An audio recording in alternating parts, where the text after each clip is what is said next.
Ini pertanyaan menarik banget sebetulnya dari Kevin.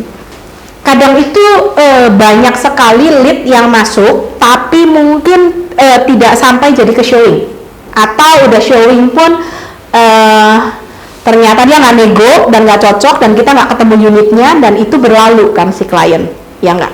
Nah itu apa yang harus kita lakukan? Bagaimana cara mengolahnya?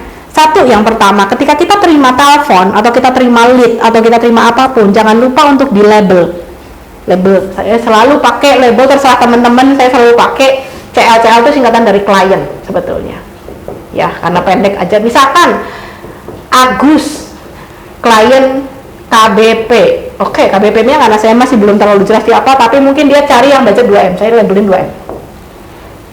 Atau misalkan Ari, klien Batu Nunggal misalkan, apakah itu tanah atau rumah, boleh disebutkan. Kalau misalkan dia lihat spanduk tanah, saya biasanya tulis kafling gitu, kafling Batu Nunggal. Kalau dia lebih spesifik lagi, budgetnya dia di berapa, misalkan 3M, boleh tuh ditulis juga.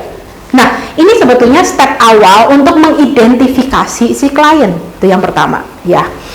Untuk apa? Apakah mungkin si Ari ini akan closing sama saya di Batu Nunggal di lokasi itu? Mungkin tidak, ya kan, kesempatannya susah.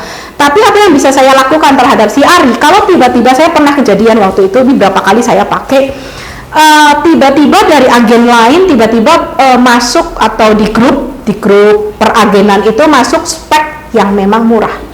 Misalkan saya dulu pernah satu klien, dia nanya Batu Nunggal Indah 5, itu saya pegang harga 12,5 juta per meter. Banyak yang nelpon dari spanduk saya, banyak yang nelpon, labelin semuanya, spanduk Batu Nunggal, punya dia nawar karena memang tinggi gitu kan. Nah tiba-tiba pas di grup peragenan, tiba-tiba ada yang posting for sale Batu Nunggal Indah 5 harga 11 juta per meter, jarak 1,5 juta. Apa yang saya lakukan? Saya ambil, saya broadcast kan ke klien-klien dengan label Batu Nunggal Kafling yang pernah nelpon saya, langsung deal. Oh ini di mana, Vin? Jarak 2 kafling dari kafling yang kemarin kok, gitu kan, gini. Oke, nawar, dah jadi deal. Apakah saat itu? Enggak, mungkin ke depan. Tapi saya ada data.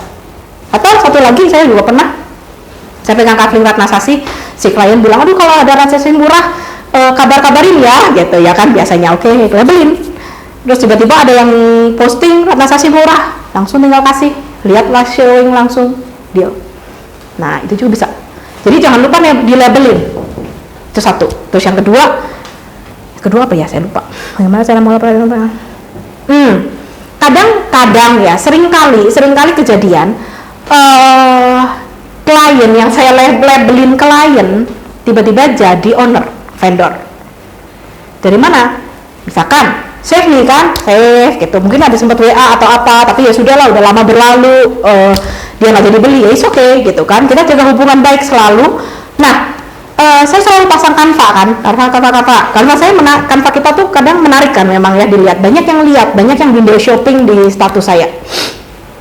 Nah ketika memang mereka melihat dan mereka tiba-tiba ada yang bilang, Vin, sebetulnya saya ada rumah di sini, kamu mau bantu jual nggak? Itu banyak sekali juga.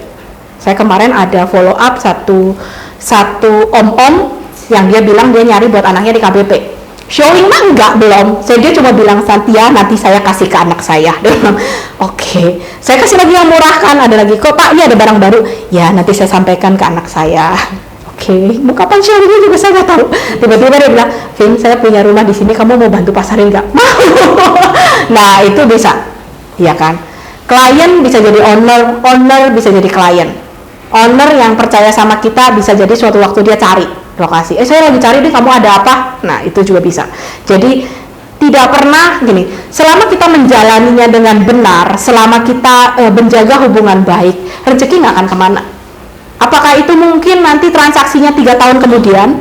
Apakah itu transaksinya langsung? Apakah itu tiba-tiba jadi owner yang rumahnya kita jual? Kita tidak pernah tahu. Kebayang ya?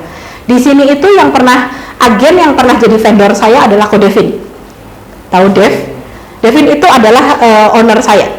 Devin itu rukonya saya jual THI sama Fenty. Terus udah gitu banyak sih yang jadi agen yang udah saya jual terus udah gitu, oh hubungan baik ini Vin, gue mau jadi agen deh, nah itu juga bisa. Nah jadi memang tidak pernah selama kita menjalani hubungan baik kita safe, kita baik-baik menjaga base data. Nah itu base data itu tidak pernah bisnis selalu ada ya. Jadi makanya kembali lagi kemarin sempat saya bahas juga di Soekarno-Hatta bahwa memang kita kaya bisa jadi dua. Satu, mungkin kita kaya secara uang dari komisi sebagai agen properti, tapi yang kedua kita kaya secara kontak base data. Nih, saya tadi cek kontak saya sekarang tuh 6.000 di ini, 6.000 dalam artian ketika saya buka gitu kan, paling nggak ada si owner inilah, si bos itulah, si inilah, beli nggak? Belum tentu, tapi ketika saya mungkin punya barang saya bisa nawarin, saya bisa colek gitu kan. Nah itu berharga, itu sangat berharga. Kalau teman-teman nggak bangun dari awal, teman-teman akan miss. Saya itu waktu awal merintis di KBP, saya menguasai KBP, itu banyak sekali bos-bos yang pada akhirnya datang. Kok Karadinya Vio itu nelpon, saya udah kerasa nih, Karadi ya ketemu. Ya banyak sekali saya ketemu bos-bos di KBP yang nyari tanah waktu itu. Ya safe. Jadi kantong lah, belum tentu, belum tahu gitu, kita nggak tahu. Save dulu, simpan dulu. Siapa tahu kita punya barang, atau siapa tahu dia punya barang. Tinggal di say hi dengan baik, mereka welcome kok gitu. Beda kalau kita tidak punya nomornya, mau nyari kemana, ya nggak. Jadi selalu, oke.